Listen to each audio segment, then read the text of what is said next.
Good morning students. इस video के अंतर्गत हम लोग कर्सिव राइटिंग के विषय में जानकारी प्राप्त करें। यह जानने का प्रयास करेंगे कि आप कैसे सुंदर साफ सुथरा राइटिंग बनाएंगे। इसीलिए इसकी हेडिंग पड़ी हुई है, how to write cursive handwriting in beautiful method. यानी आप अपनी हैंड राइटिंग, अपनी लेखनी कैसे सुधारेंगे, लिखावट कैसे सुधारेंगे। आप ये सोच रहे होंगे कि इस लिखावट का क्या मतलब। वास्तविकता यह है, व्यवहारिक दृष्टिकोण से देखा जाए तो कोई भी सुंदर वस्तु, कोई भी सुंदर चीज व्यक्ति को प्रभावित करती है, चाहे वो प्रकृति की हो या आपके द्वारा बनाई गई वस्तु। आपकी कापियां जो जचती हैं बोर्ड में या अन्य जगहों पर जो आप परीक्षा देते हैं विभिन्न, तो उसमें जब परीक्षक आपकी कॉपी खोलता है तो उसको विभिन्न तरह की कॉपियां दिखाई देती हैं। कोई औसत दर्जे की राइटिंग वाला होता है, कोई बहुत खराब राइटिंग में होता है। और आप जानते हैं कि आंखों का जुड़ाव मस्तिष्क से होता है। आंखें जो देखती हैं उसके संबंध में दिमाग विचार बनाता है। आंखों के द्वारा देखे गए दृश्य के माध्यम से मन की प्रसन्नता और मन का दुख घटता और बढ़ता है। विचार तरह तरह के उत्पन्न होते हैं। ऐसी परिस्थिति के अंतर्गत जब आपकी कॉपी परीक्षक खोलता है और वह देखता है कि आपकी राइटिंग खराब है, आपने भले सही लिखा है, पूरा उत्तर उसका मान लीजिए 5 नंबर का क्वेश्चन है, 5 अंक का है, और आपने पूरा सही लिखा है, लेकिन लिखावट एकदम खराब है, पढ़ा भी नहीं जा रहा है, तो आप मान के चलिए आप 2-2.5 नंबर से अधिक नहीं पाएंगे। अधिकतम 3 नंबर आपको देगा। जबकि वही प्रश्न एक औसत राइटिंग वाला व्यक्ति जो लिखा हुआ है, जिसकी राइटिंग अच्छी है, बहुत अच्छी तो नहीं है, वो आपसे 1-1.5 नंबर अधिक पा जाएगा, वो 4 नंबर पा जाएगा। जबकि उसने पक्का सही नहीं लिखा। और एक तीसरा जरा देखिए, जिसकी राइटिंग बहुत अच्छी है और आप जितना सही उसने नहीं लिखा है, फिर भी 4 या 5 नंबर टीचर्स उसको देगा, क्योंकि उसकी राइटिंग देख करके उसका मन प्रसन्न है, उसकी आंखें प्रसन्न है, और वह कह रहा है वाह क्या इसने लिखा है, क्या इसकी लिखावट है, कितना सुंदर इसने लिखा है। और जब आंखें उसको सुंदर बनाएंगी तो मन प्रफुल्लित होगा, और स्वाभाविक है कि ऐसे व्यक्ति को आदमी इनाम निश्चित रूप से देता है। आप माने या ना माने, लेकिन आपके अंकों पर राइटिंग का 10% प्रभाव पड़ने वाला है।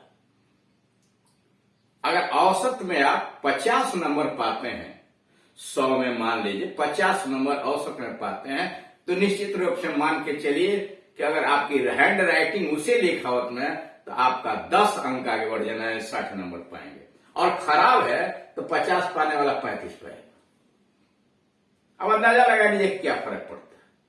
खराब है तो और नीचे चले जाएंगे, औसत है तो औसत पाएंगे, लेकिन अगर बहुत अच्छे हैं तो 10% मार्किंग आपको औसत से भी आगे बढ़ जाएगी। तो अब इस प्रकार आप सोच सकते हैं कि राइटिंग का कितना महत्व है। हम यहाँ मुख्य टॉपिक पर आ रहे हैं। इसके पहले वाले वीडियोस के अंतर्गत आपको बताया जा चुके हैं कि अक्षर कैसे लिखें, किस प्रकार से आप सुंदर बनाने का प्रयास करें। यहाँ हमने 3 प्रकार के हैंड राइटिंग आपके सामने प्रस्तुत की। एक हैंड राइटिंग आपकी यह कि इस साइड में तिरछा करके लिखी गई। इस साइड में तिरछा करके लिखने का मतलब, इसके लिखने का जो तरीका यहां जो देख रहे हैं, ये ऐसे सारे अक्षर ऐसे झुके हुए हैं, ऐसे। यानी राइटिंग नंबर 1 के अंतर्गत जो भी अक्षर है ये ऐसे झुका के लिखे गए, यानी इस एंगल में। और ये सारा चार्ट एक एंगल में लिखा हुआ। दूसरे नंबर पर आइए तो ये इसके उलट ऐसे लिखा है, इनके अक्षरों का झुकाव ऐसे किया गया है, ऐसे लिखा है। यानी इस प्रकार का जो झुकाव किया गया है, इस पर ऐसे। और तीसरे नंबर की स्टाइल में बिल्कुल सीधा 90 डिग्री पर ऐसे ऐसे ऐसे ऐसे लिखा है। ये 3 शैलियां होती हैं। कभी भी आप खिचड़ी पकाने का प्रयास राइटिंग में मत कीजिए कि 2 लाइन यहां लिखिए तो 2 लाइन यह लिखिए, तो यह, या एक लाइन में एक सीधा लिखिए, कैसा लिखिए कैसा लिखिए, निश्चित रूप से आप खराब हो जाएंगे। कोई एक शैली अपनाइए चाहे इधर झुका के हल्का सा लिखिए या यह शैली लिखाइए या बिल्कुल सीधा लिखिए, लेकिन जो लिखिए उस पेज पर एक ही शैली अपनाइए। कोई अक्षर कोई शब्द इधर उधर नहीं होना चाहिए। अगर आपने एक भी शब्द को इधर उधर किया तो पूरी राइटिंग को खराब करेगा। कोई जरूर नहीं है कि सारे शब्द खराब हो तभी आपको। अगर एक पेज के अंतर्गत आपने एक आध भी उल्टा सीधा कर दिया, जैसे हमने कर दिया, मान लीजिए यहाँ डीप है, अब डीप को उलट दिया हमने डीप, ये अकेले पूरी लाइन को खराब कर दिया और पेज है। अब ऐसे ही अगर एक शब्द यहां लिख दें तो इस राइटिंग का कोई मतलब नहीं रह जाए। तो आप देख रहे हैं एक शब्द को हमने टेढ़ा किया इस तरह से, यानी जैसा लिखा हुआ। तो आप जरा खुद ही देख लीजिए कि राइटिंग कितनी खराब हो गई। इसलिए कभी भी आप परिवर्तन मत करें।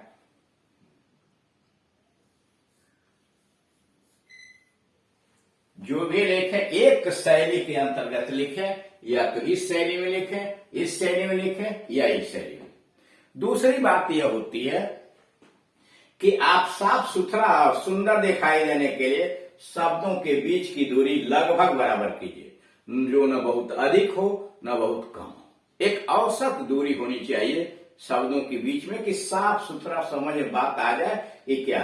जैसे यहां लिखा दी नाइटिंगेल्स सिंग्स मेलोडियस सॉन्ग, यहाँ कोशिश की गई है कि मेलोडियस और सॉन्ग्स के बीच जितनी स्पेस है, जगह है, उतना सिंग्स और मेलोडियस के बीच हो, नाइटिंगेल और सिंग्स के बीच हो। यानी शब्दों के बीच की दूरी आप बराबर रखिए। कहीं भी लिखें तो शब्दों के बीच की दूरी औसत रूप से बराबर होनी चाहिए। तीसरी बात इसमें यह आती है कि आप जो ये अक्षर लिख रहे हैं, शब्दों का अक्षर जो लिख रहे हैं मेलोडियस में, जैसे यम और ई और यल और ओ के बीच, ओ और डी के बीच जितनी जगह हो लगभग बराबर होनी चाहिए।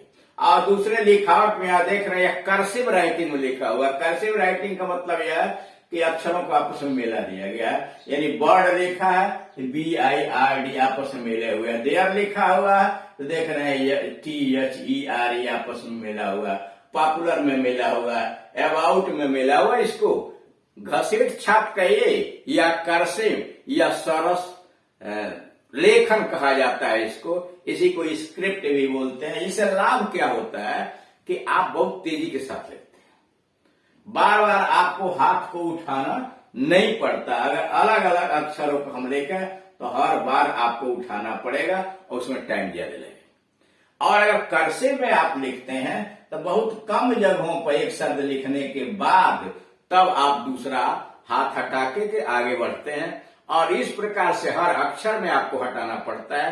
तो इसलिए कर्सिव राइटिंग के अंतर्गत स्पीड आपकी लिखने की बढ़ जाती है। और जब प्रैक्टिस आप करेंगे लिखने का तो निश्चित रूप से आप सुंदर तरीके से और तेज गति से लिख सकते हैं। आप जानते हैं कि परीक्षा में बहुत सारे प्रश्न दिए होते हैं, और अगर आप तेज नहीं लिखेंगे, धीरे धीरे रचना शुरू करेंगे, बहुत सारे प्रश्न आपके छूट जाएंगे। इसलिए परीक्षा में समय की भी कीमत है कि कर्सिव राइटिंग में ही लिखने से हमारा समय बच सकता है और अधिक से अधिक प्रश्नों को हल कर सकते हैं। तो इस तरह से देखा। दूसरी बात यह है कि जो आप ये प्रयोग कर रहे हैं, जैसे सिंग्स लिखा हुआ है, तो जरा ऊंचाई पर ध्यान दीजिए कि ये छोटे वाले अक्षर जो लिखे जा रहे हैं उनकी ऊंचाई सेम होनी चाहिए। यानी मेलोडियस लिखा है तो देख रहे हैं आगे पीछे नहीं होना चाहिए, सांग से लिखा है तो आगे पीछे नहीं होना चाहिए। हाँ, जो अक्षर ऊपर जा रहे हैं, यल है, बी है, यच है, टी है, इसके दूना उसको ऊपर बढ़ाइए। यानी यच ए यस में हैज में ए और यस से दूना यच होना चाहिए, आई से दूना टी होना चाहिए, ए से दूना टी यच ये होना चाहिए। बर्ड में देख रहे हैं बी की ऊंचाई और डी की ऊंचाई आई और आर से दूनी होनी चाहिए। यानी इन चीजों को अगर आप ख्याल रखते हैं तो आपकी राइटिंग बिल्कुल ठीक हो जाएगी। और दूसरी बात आपके सामने आती है कि किस प्रकार से करें। दोष इसमें किसी का नहीं होता, वास्तविकता यह होती है कि बच्चे बिल्कुल कोरे होते हैं और अध्यापक भी, हम लोगों की भी ये गलतियां होती हैं कि शुरू में हम बच्चों को अच्छी तरह से कलम पकड़ना तक नहीं सिखलाते, या वह खराब राइटिंग में लिख रहे हैं तो उनको बताने का प्रयास नहीं करते हैं कि हम किस तरह से अच्छी राइटिंग लिखें, कैसे हम कलम पकड़ें, शब्दों का निर्माण कैसे करें, अक्षरों को कैसे बनाएं, कैसे कलात्मक ढंग से लिखें। ये सारी भी चीजें हम भूल जाते हैं। बच्चा हैबिचुअल हो जाता है, आदत हो जाता है और धीरे धीरे बढ़ जाता है। लेकिन इसमें घबराने की जरूरत इसलिए नहीं है कि देखिए होता क्या है, बहुत सारे बच्चे 5 उंगलियों से ऐसे कलम पकड़ते हैं। ऐसा कलम पकड़ने के लिए बिल्कुल आप कलम को 3 उंगली से पकड़िए, ऐसे पकड़िए और इसमें कोशिश कीजिए कि न बहुत टाइट पकड़े हो और न बहुत ढीला हो। अगर बहुत टाइट अगर आप पकड़ेंगे तो भी राइटिंग ठीक नहीं होगी, बहुत ढीला पकड़ेंगे तो जिधर घुमाना होगा उससे इतर या घूम जाएगा। दूसरी बात यह है कि ऊपर वाला साइड जो कलम का आप देख रहे हैं ना, ये तर्जनी उंगली के जितना पास रहेगा उतनी ही राइटिंग आपकी अच्छी होगी। जब ये अंगूठे की तरफ सरकना शुरू होगा ऐसे, तो राइटिंग आपकी खराब होनी है। यानी कलम को इस हिसाब से पकड़िए कि ऊपर वाला ये भाग आपकी तर्जनी के जितना नजदीक होगा उतना ही अच्छा। दूसरी बात आपके लिए यह है कि कलम को बहुत दबा के मत लिखिए, न बहुत हल्का कीजिए न बहुत दबा के। इसलिए जब दबा के लिखेंगे तब पन्ने पर उसका निशान अगली तरफ उगेगा, दूसरे पन्ने पर भी उगेगा और तब आपकी लिखावट खराब होगी। यानी आप न बहुत ढीला रखिए न बहुत टाइट न बहुत दबा के। बहुत दबा के लिखेंगे तो पन्ने पर उगेगा भी और आपका हाथ भी थक जाएगा। परीक्षा 3-3.5 घंटा देनी होती है, तो आप ऐसे पकड़ें कि हाथ भी न दुखे और आपका काम चल जाए। और सबसे बड़ी बात यह होती है कि आप अक्षरों का सुंदर ढंग से निर्माण करें और निर्माण करने के बाद लिखने की प्रैक्टिस करें। जितना अधिक आप प्रयास करेंगे, जैसे जैसे आप अधिक से अधिक लिखेंगे वैसे ही आपकी राइटिंग सुधरती चली जाएगी। तो इस तरह से आपने यहाँ यह देखा है आज के टॉपिक्स के अंतर्गत यहाँ 3 प्रकार की राइटिंगें दी गई हैं। एक है जो ऐसे यानी इस साइड में ऐसे ऐसे थोड़ा सा ये राइटिंग नंबर 1 वाली घुमा करके लिखी गई है, और दूसरी राइटिंग यह है कि यह इस एंगल में आई हुई है, इस एंगल में घुमा करके लिखी गई है, और तीसरा बिल्कुल 90 डिग्री पर यानी सीधा लिखा। इसमें क्या आपको अच्छा लगता है आप खुद ही लिख करके देख लीजिए। और आजकल तो मार्केट के अंतर्गत कर्सिव राइटिंग के बहुत सारे उदाहरण पतली पतली बुक्स मिलती हैं, या तो मार्केट से ले लीजिए या आपके अगल बगल आपका कोई मित्र क्लासमेट अगर सुंदर राइटिंग वाला है तो उसका एक पन्ना ले लीजिए और उस एक पन्ने को लेकर के आप उसके द्वारा लिखने का प्रयास कीजिए। क्योंकि हमारा यह ब्लैक बोर्ड है, यह कॉपी तो है नहीं कि आप सामने है, जिसके हिसाब से हम इसके पिछले वीडियो में जाएंगे तो आप वहां देखेंगे कि लाइनिंग बना के हमने समझाने का प्रयास किया है कि आप अक्षरों को कैसे लिखें, शब्दों को किस प्रकार से लिखें जो सुंदर ढंग से बन जाए। और यहाँ लाइनिंग नहीं है तो थोड़ा इधर उधर होना तो आवश्यक है। और यह ब्लैक बोर्ड है, कॉपी है, कॉपी पर कलम से लिखने के व्यक्ति अभ्यस्त होता है। आप जैसे जैसे करेंगे वैसे वैसे, और इसका मतलब कि कोई एक शैली अपनाइए, शब्दों के बीच की दूरी बराबर कीजिए, अक्षरों के बीच की दूरी बराबर कीजिए, और शब्दों को न बहुत बड़ा लिखिए न बहुत छोटा लिखिए, एक औसत शैली की लिखेंगे तो आपकी राइटिंग सुधर जाएगी।